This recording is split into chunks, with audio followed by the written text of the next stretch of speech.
So today's the 32nd day straight of me painting.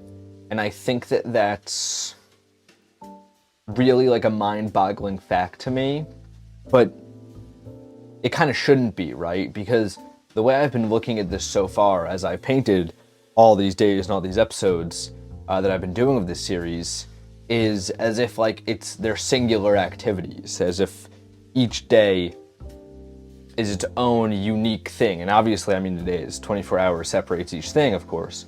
But in reality, I think the reason it's so weird is because I'm not viewing it as what it is, as what it's becoming, which is a habit. And you know, anything you do daily is a habit, right? I mean, it can be how you act, it can be what you do. I think habits, as far as I'm aware, I don't know if there's a definition that maybe I'm not aware of, but they can take any form, right? So me coming here and painting and talking to you all each and every day is a habit. It just feels weird because it's kind of an unusual habit to have. Or at least that's how I'm looking at it right now. And I think habits are so interesting because they're kind of everything. What's that one Aristotle quote that's on like every single Pinterest board ever?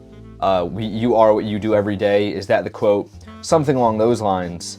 And it's so true. That's why I think life is like so strange a lot of the time, is because it's obviously taking place over a long period of time. When I say the word life, my mind goes to, and I think a lot of our minds would go to, this long thing. It's this very big concept. And in reality, that's true, you know what I mean? Life is like, you know, this 80-year long project, and you're supposed to find a purpose and an occupation, and it goes in stages.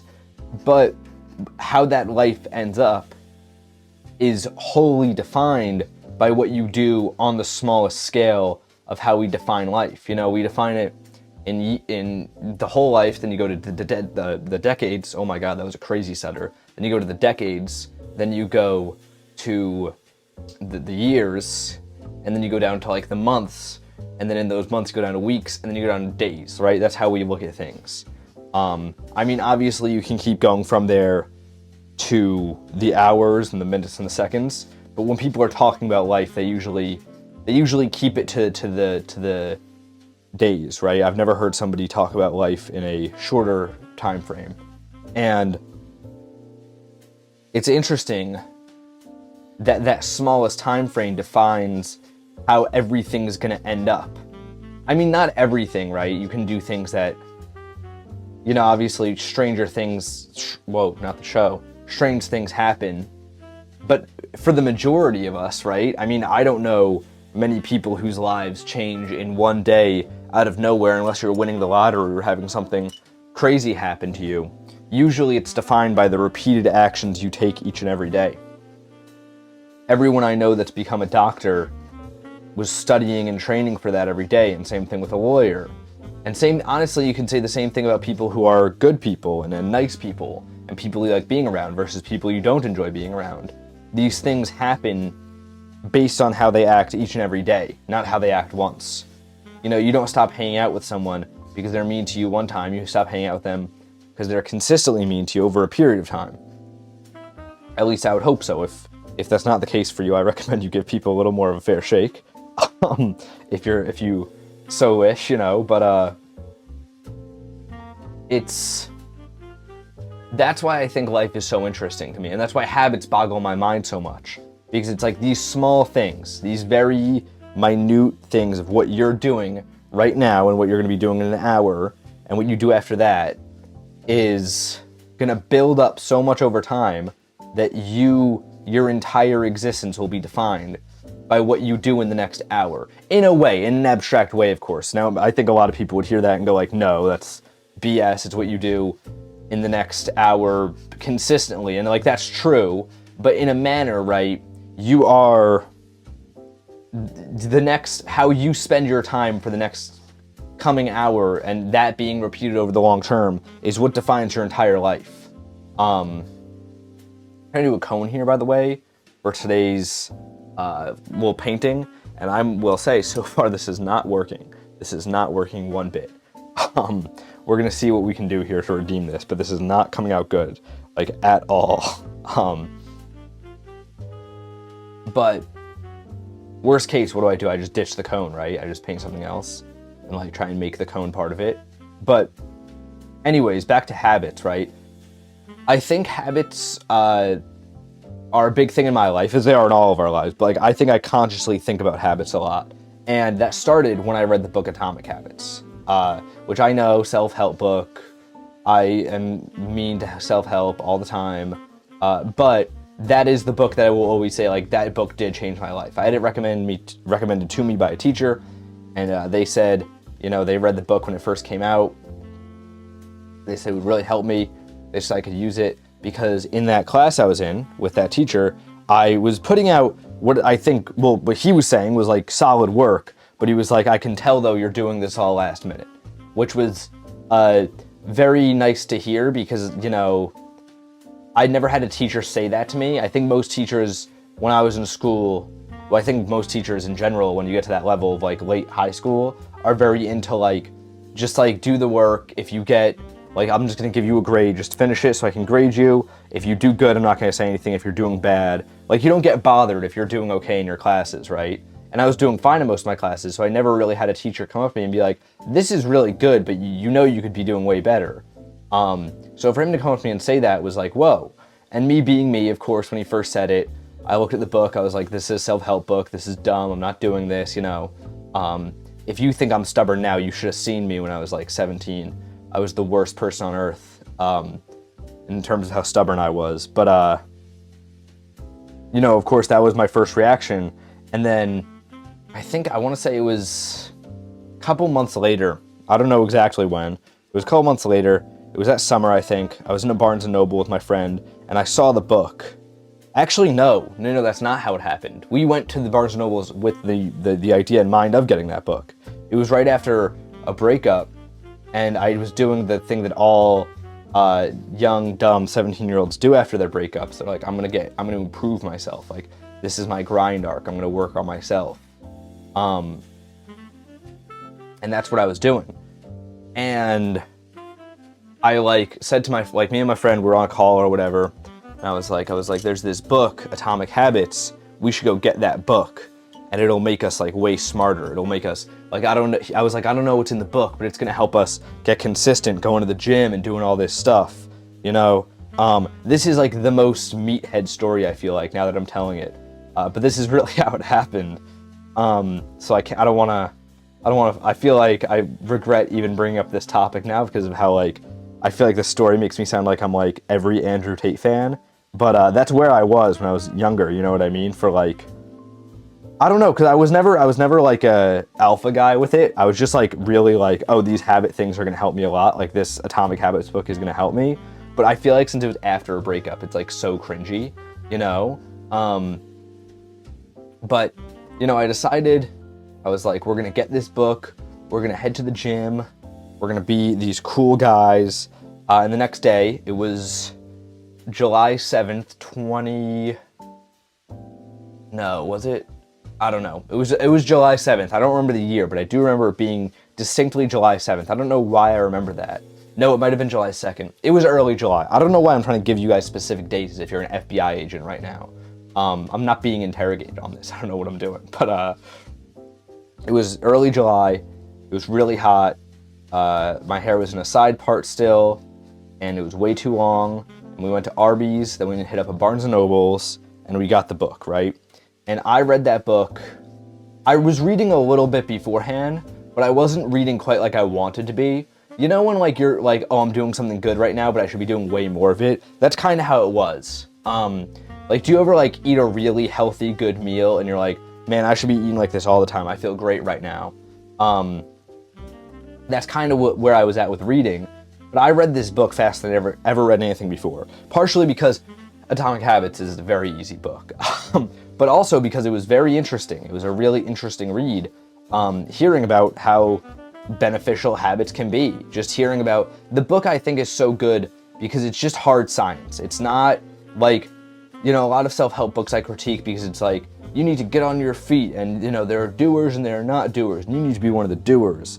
That's like my caricature of the self-help book genre. And this book is not that at all. It's very much just like, this is how you can improve.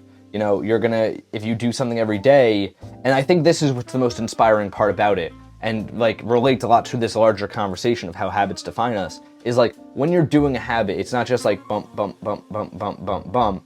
It's like, there's like a curve to it of like, you're gonna be bump, bump, bump, and then you're gonna stagnate, and then after you stagnate for a little while, you're gonna go up more, and like things compound in a different way than you would expect if you're not reading this book, I guess. It's a less of a linear. That's how he phrases it. He says that things aren't like this. Now it sounds like I didn't read the book, because I'm like, this is what he was saying, right? But he says like, most people would expect habits to be like this, like linear, you're going like that. But in reality, habits are more of like this. It's an exponential curve, which is totally true, by the way. Life does have compounding returns. Like, when you do something frequently, you get way, way better at it over time. And that's why I think I was so inspired by this book individually, because that's something I'd never heard before. That's something I really needed to hear, was like, no, like when you're doing something that you really love and you're getting better at it, it's not getting better just in the sense of like, oh, I'm doing this again today because I like it. You're gonna like genuinely get better in a very real way. And then after you get better in that real way, you're gonna get even better and better and better. And that's just something I need to hear, you know what I mean? It really, I think when like for me, right, starting something like this, where I'm painting and talking every day for this whole year, I would look at this if I had the mindset that I had before I read this book, I would look at this and be like, oh my God, that's so impossible. Like, that seems so daunting, but it's not as daunting when you look at it and you go, oh, after day, whatever, or like, it's only gonna get easier. The hardest part is starting it. And like, that's totally true. Right now, me recording this, episode 32 that we're on, is like so much easier than recording episode 1 or episodes 1 through 10. Obviously, I would say that like the curve that he pitches of like things are exponential is more of a general curve, because some days, like, there's totally a chance I fire up the camera tomorrow and just like nothing good's coming out and it's really a bad episode. They always got to make room for off days. For an example, I mean, episode 29 of this series is my least favorite thing I ever made. I hated that episode so much. I was like for a second, I was actually considering like muting the audio and releasing it on mute so you couldn't hear how terrible I was doing in that episode, because I just didn't like what I was saying. Obviously, I realized that'd be very, very bad to do. I didn't do that, but like, it just goes to show that like things are not always going to be going up, but in general, things get easier over time than they do not. It's not like a video game where level 100 is harder than level 1. Level 100 is the same as level 1, and you're a lot better most of the time. Obviously, this is a very broad brush conversation. I think if you're doing something like I don't know, becoming a police officer, your 100th criminal might be a lot more dangerous than your first. I don't, that was a weird example. I hope there's no cops in this audience watching. Or if you are, thank you, I guess. What do you say to cops? I don't know. I've never talked to a cop, I don't think. Like, maybe I have. Oh no, I have. Anyways though, I'm getting off track here.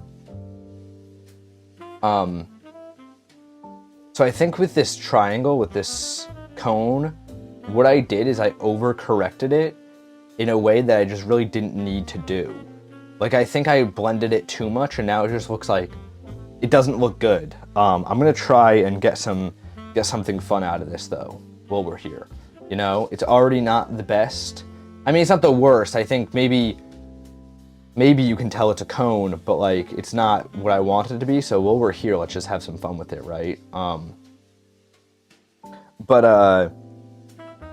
I think that's what's so bright about habits though, is they get easier. And the hardest part is building the habit, right? Because once you have something as a habit, let's say for an example, this series, recording these, it's so much easier to keep going, but it's really hard to get started. Because as much as, yes, it's gonna get easier to record for these 30 minutes a day that I'm doing here, it's only it's not easy when you tell me like you need to block out 30 minutes to record, then an hour to edit each day.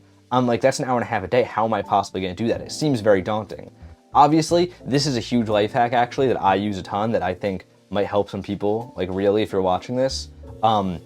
If you're ever saying, I don't have time for that, check your screen time on your phone and see if you can eliminate anything, because your screen time is usually a lot larger than you think it is. And if you eliminate just 10 minutes a day here and there, you will be insanely surprised at how much time you can buy back. I think we're all capable of so much more than we think without our phones next to us. And that's why I don't have an X-Me anymore, actually, because I looked at it once and I was like, oh my God, like how am I spending 2 hours a day on Instagram? This was a long time ago when I first looked at it. Actually, my Instagram's getting worse now because I need to re-download Instagram to post for these paintings and just for YouTube in general. And I am getting really bad again with Instagram. I need to fix this. But, you know, when you look at like how much time you actually have that you're spending on things you don't want to be spending it on, it is crazy how you can fit in like multiple hours of activity. But it seems daunting at first. I mean, totally. When I was thinking up this series, I was on a walk, like I said in the first episode, and I was like, okay, but how will I humanly do that every day? Like, that seems insane. Now that I'm here, though, it's like, oh, that wasn't too bad. And that's why I say that, like, building a habit is the hardest thing. Now, what I recommend, and this is actually a big thing from Atomic Habits too, is just like stack the habits. So do something small, right? Obviously, there's no small way for me to start doing something like this. This is a regular habit, though, as I've said. There are small ways, though. Let's say you want to start getting fit, right? Every time that you, I don't know, like what's something people do like every single day all the time? If you work or you're a student, you use a laptop, right? So let's say you close your laptop, whether it's to go to the bathroom, whether it's to go, you know, if you're a student, maybe you're headed to the cafe. If you're a worker, maybe you're headed down to the lounge, you know. It's like when you close your laptop, make it a point to do 3 push-ups wherever you are. Hopefully you're a remote worker, because this would be very embarrassing to do out in public. I mean, you could though, you know what I mean? No one cares, you know? So do it out in public. Yeah, no, do it. But yeah, just like if you mix habits in that way, rather than mixing them in like the normal way of like, okay, I need to get in shape, I need to get in shape, I need to get in shape. It's like, no, it's no big deal. You're gonna do 10 push-ups every time you close your laptop. Let's say you close it, I mean, I feel like I close mine 3 a day, but it's probably way more than that if you really are like in the moment counting it. So let's say I do it, you know, 5 times a day even. That's 50 push-ups a day. That's a lot of push-ups that I wasn't doing before, right? And then what you can do is over time, you can, you'll like build on that. Eventually it'll be really easy to do those 10 push-ups a day, and you'll be like, no, I want something a little more challenging now. So what do you do then? Maybe you're like, I'll do 10 push-ups and 10 sit-ups. And then a month out from that, you're like, this is so easy. Maybe after a couple months of doing this, you're like, let's just get that gym membership. You know, it's so easy that I could just go do this at the gym after work. Suddenly you're going to the gym a lot. The way that actually, and I feel like now I'm just doing, this episode has just turned into a summary of Atomic Habits, but hey, so be it, it's a great book. The way that James Clear phrases it in the book is that he goes like what you should do is say you want to get in shape, you want to go to the gym, you should go to the gym and say you're only going to sit in there for 5 minutes. You just have to go there and stand there for 5 minutes. He'll be like, if that's all you do, fine, so be it. But most days you're going to do 1 machine. And then eventually, after that, of you doing that 1 machine a day, because you're only, like, why stand there? Just like, you know, do whatever machine is right in front of you. I don't know why I'm blanking on every machine in the gym. You'll do a row machine or something. Like, okay, that seems fun. Let's do the rows, right? And then, or maybe it's walking on the treadmill, right? I feel like walking on the treadmill is easier. So, okay, so you're walking on the treadmill every day, and then eventually you'll be like, oh, like I'm already walking on this treadmill. Why not just keep walking for another 5 minutes today? I don't have anything to do. And then eventually you'll be working your way up to some seriously bigger things. And that's why I say, like, habits are, the hardest part of habits is building the habits, 100%. But if you do it right, everything is within your grasp, you know? And that's why I think my big lesson, or not lesson, I'm not teaching you guys anything, I'm not smart enough to do that. But my big lesson to myself, I guess, about habits is that like they are the cheat code to life. Like and this is why I say that Atomic Habits is the only good self-help book in my opinion. Because self-help books are supposed to like quite literally help you live your life, right? Most of them I don't do that, I think, from what I've seen.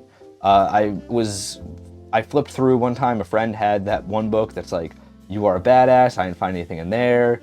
The Subtle Art of Not Giving a F, I've flipped through that one too, didn't find much in there. Obviously, I acknowledge I'm not giving any of these books a fair shake, but like, I'm not gonna. But either way, I feel like these books are promising a lot more than they give. If they help you, that's great, totally recommend them. And that's why, though, Atomic Habits is delivering on that promise, I believe, of being something that will genuinely help you live life. Because habits are the smallest unit of life. Therefore, if you understand them and you can use them well, once you have the small unit of life, you get to build more, you know what I mean? It's almost like there's this Marvel character, right, from the comic books, Molecule Man, right? And he can control, like, molecules, right? It's in the name. And he's, like, the most powerful guy ever, because molecules are what build up, like, everything around us. The whole room I'm in is made of molecules, technically. If you believe in chemistry. If you don't believe in chemistry, that's your opinion. But, everything is built of these things. So by controlling the smallest unit, this character is one of the strongest because he controls everything, because everything has to be made of the smallest unit to start, right? So apply that to life now. I think that's like the coolest thing in the world, because you are controlling the smallest unit of life. In a way, you're like a superpower deliverer. Not like the thing in your body, but like someone who lives their life. You are like you quite literally have control of your life now, in a way you didn't before. And that's why I think that habits are so good. The other fun thing with habits that I've done, this has been like a long journey. After I first learned them, I'd say I fell off of habits for like a year, if we're being honest. All the habits broke, and it was really bad. But after that, I got back on, and I got back on with these things called habit trackers. And what I did with habit trackers was I would make it on Photoshop. I'm a graphic designer, so I made it on Photoshop. I made this list of every day of the month, all 31 days. I had one for each month. And then off to the side, it was a checkbox for each day. Off to the side, I had 20 habits that I wanted to complete, right? They could range from anything from, something that I already did every day, like brush your teeth. Just so I know, I'd wake up and I'd check off one box. I'd put brush my teeth, I'd put make my bed. 2 things I already was doing every day. Then, after that, I'd put things that were maybe a little bit harder, right? So I'd add on to that, read 10 pages of this book, read 5 pages of this book, get these things going. And these habit trackers, I don't use them anymore because I don't need them anymore, but they seriously did help me. And that's one of the other fun things, and this is like me kind of being like a strange, like I guess like a habit nerd. I feel like that's the weirdest thing on earth to say, but yeah, habit nerd. Like I've genuinely separated my life into eras based on habits. And then looking back, so for context, I also used to upload daily on another YouTube channel, DiceHead27, about anime and manga. And that was the first era of habit in my life, if I think about it. Every day I was recording a 10-minute voiceover, and I was editing it with just some panels and footage, and then posting it to YouTube. And that's a habit. That was a habit I was doing. And then you go on and you realize I was doing this for a while too. I was doing this for a while. And then almost, and this is, I think, kind of a bad thing to do because it's almost making life a little too sciencey.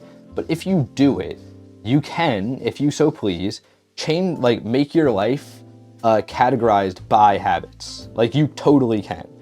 For an example, if you're I was really happy at this time, what were you doing every day?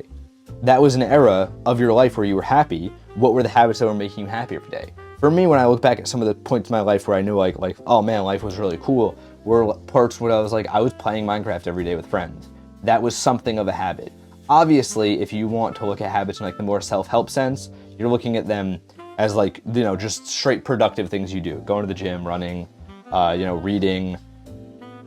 That's totally how you can look at habits. And that's how most people do, I think. But technically playing Minecraft every day with friends was also a habit. And like looking at things like that really helps you understand like, oh man, like I was sad at this point. What were my habits? For me, I know points where I was sad. I was like, I wasn't really seeing a lot of friends. I was being too reclusive, and I wasn't going outside a bunch. And I was eating really bad. I was fat. You know, I can look at points in my life and say that now because I feel like once you have an understanding of these things, you can, and understand that like they were all in your control, you can control a lot of things. And that's why I think like I totally separate my life out by era. I mean, looking back now, not looking back, when I'm looking back on this time of 2025, especially early 2025, where like this series is starting right now, and I'm having like, you know, for a while I struggled to like be recording every day. Now I'm getting a little better at it, but I was for sure struggling for a second to record every day, and I was figuring things out on the Max Dice channel and all these things. Looking at that now, like, this will be someday an era of my life defined by the habits that were going on. And even like people, I know a big thing is people separate their life into eras based on relationship. And obviously I think that's a little healthier than habits, by the way. Like I think that makes more sense. But you could be like, what was I doing back then during that relationship every day? Maybe you were going out, maybe you were headed over to the diner after work with the person every day. And that was an era because you had that habit. And that's why I think habits are so cool. So this has just been a little yap about habits and why I think they're really cool and why they can change everything, or change nothing. And I think what's awesome is take a good hard look at your habits now and be like, what do I really like that I do? Triple down on it. What do I not like? Maybe cut it out. Admittedly, I don't remember the part of the book about getting rid of bad habits, so there's that too. But anyways, that's it for this episode of Paint and Talk. Here is the painting. I started out with one cone, and now it's sort of like a mountain thing, or like it's like a, I don't know what's going on in this painting, but I kind of like it in a way. So that's good enough for me. Like I'll take that. Like that's cool.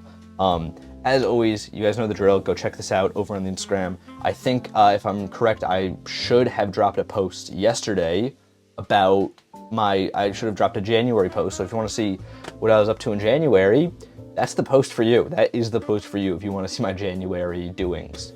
But until tomorrow, this has been, oh wait, I gotta do the new intro, right? Where I'm like, guys, gals, did I just get paint all over my eyes? Guys, is there paint? Hopefully there's not paint. Anyways though, I gotta do the outro. This has been an average episode of Paint and Talk. Guys, gals, and pals. No, why did I do a rating of the episode before the end? Why, like what? 6.5. No, it's probably more of like a 5.75. What am I doing? Why am I